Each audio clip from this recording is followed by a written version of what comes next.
Otro dato importante para muchos bolsillos hoy, el índice de referencia de los alquileres correspondiente a diciembre sube 8 centésimas al 2,28%. En principio ese índice solo afecta de manera obligada a contratos firmados a partir del 25 de mayo de 2023, que es cuando entró en vigor la Ley de Vivienda, y solamente obliga en las llamadas zonas tensionadas, en las que se han declarado así por parte de comunidades o ayuntamientos. Para el resto sería orientativo. Esta es la teoría, pero en la práctica este índice ya está suscitando dudas, así que le hemos pedido a Blanca Palmero San Martín, que es especialista en Derecho Inmobiliario del bufete Vilches, que nos eche una mano. Blanca, buenas tardes, gracias por venir. Encantada, buenas tardes. Bueno, recapitulamos. El índice de referencia que ha publicado hoy el INE y que se hace teniendo en cuenta datos que nos van a dar un baremo del precio de la vivienda más acertado a ese mercado que solo el IPC, ¿a quién obliga?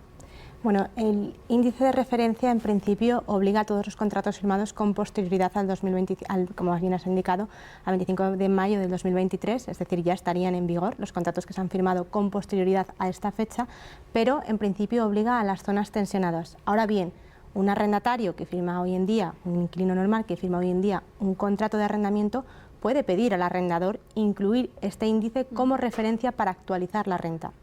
Es decir, si ahora mismo queremos pactar la actualización de la renta, lo que se venía haciendo hasta ahora es que se pactaba entre las partes la actualización normalmente conforme al IPC, pero sin embargo este índice permite a las partes actualizarlo conforme al mismo.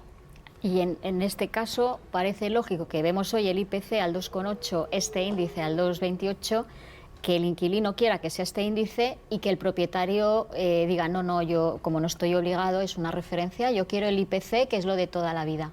¿Qué pasa si eso sucede? Sí, en principio, si es en zonas tensionadas, debería aplicarse es el índice de referencia. Ahora bien, pero como zonas tensionadas declaradas hay tan pocas, para la mayoría, ¿cómo sería? Pues efectivamente, de momento rige el pacto entre las partes, es decir, podría el propietario seguir eligiendo el IPC, si así lo quisiese. Ahora bien, el arrendatario como tal tiene derecho, puede solicitarlo al arrendador.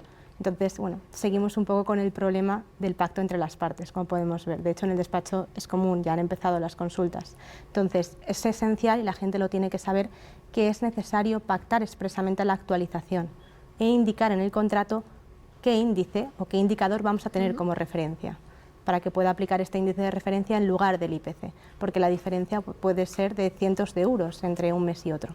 Y decimos, bueno, como las declare el ayuntamiento o la comunidad, ¿qué pasa si uno vive en un sitio donde, digamos, no está declarado, pero es zona tensionada, porque el alquiler está por encima del 30% de los ingresos, o sea, en la teoría es una zona tensionada, aunque oficialmente no lo sea? Ahí, por ejemplo, el inquilino tendría una baza con ese argumento para forzar o no. Tiene que ser una zona tensionada declarada oficialmente. El inquilino tiene una baza para forzar, porque la actualización de la renta es anual. Por tanto, puede ser que, aunque no esté declarada en un año, al año siguiente sí se actualice. Por tanto, se puede expresar también en el contrato que dependa de esta declaración la actualización. Por eso es importante revisar el contrato en concreto y no ir a contratos tipo. Evidentemente, cada parte va a tener un interés, pero aquí el inquilino se tiene que proteger. Y decíamos, lo más normal hasta ahora era vincularlo al IPC, pero me decíais que también hay gente que, por ejemplo, lo vincula al Euribor. Sí, en este caso al índice general de competencia, efectivamente, porque cuando en el contrato no se ha expresado que va a haber una actualización de la renta, pero no se ha expresado en concreto a qué índice estamos sujetos, la ley lo que nos dice, la ley de arrendamientos urbanos, lo que nos dice es que se vincula al índice general y no al IPC. Si bien es cierto que este índice general tiene un límite, que es el IPC.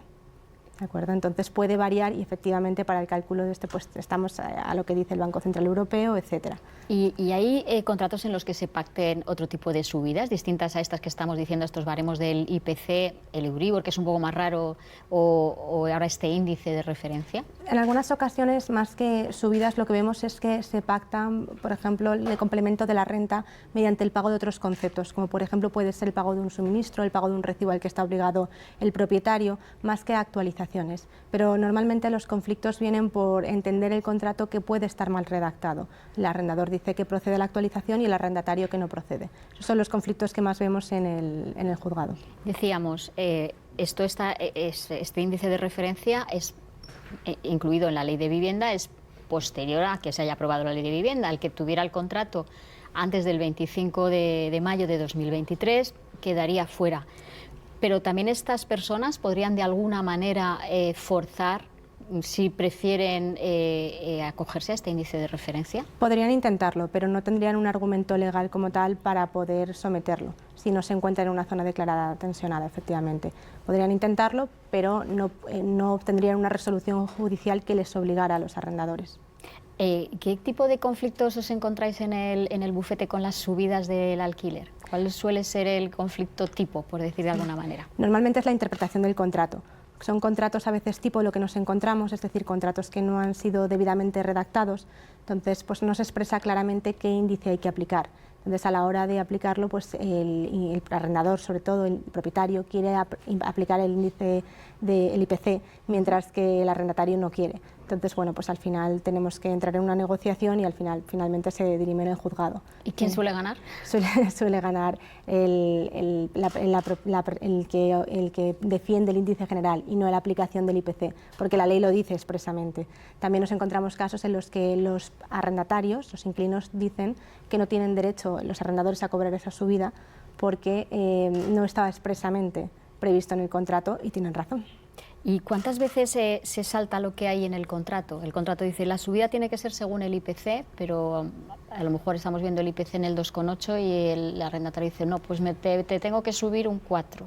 Desgraciadamente muchas veces, porque vemos que muchos inquilinos no conocen sus derechos y también vemos arrendadores abusivos. Es decir, como está muy complicado el acceso a la vivienda ahora mismo en la mayor parte de zonas de España, pues la verdad es que vemos condiciones abusivas para los arrendatarios que tienen miedo a perder su vivienda y al final acaban pactando sin perjuicio de que luego recurren a acciones judiciales, pero en el momento lo pagan. ¿Y en porcentaje, en comparación, cuántos pleitos o cuántas demandas tenéis de propietarios a los que dicen tengo un inquilino dentro que lleva 3 meses sin pagarme, que no me está pagando?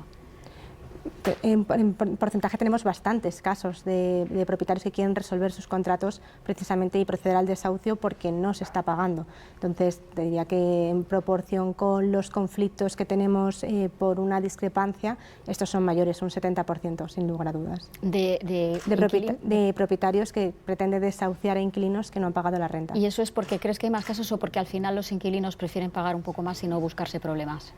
Porque creo que hay más casos de gente que no puede hacer frente al pago de las rentas. Muy bien, pues Blanca Palmero, experta en Derecho Inmobiliario del bufete Vilches. Muchísimas gracias por atendernos. Gracias. Esperamos otro día. Gracias. Muchas gracias.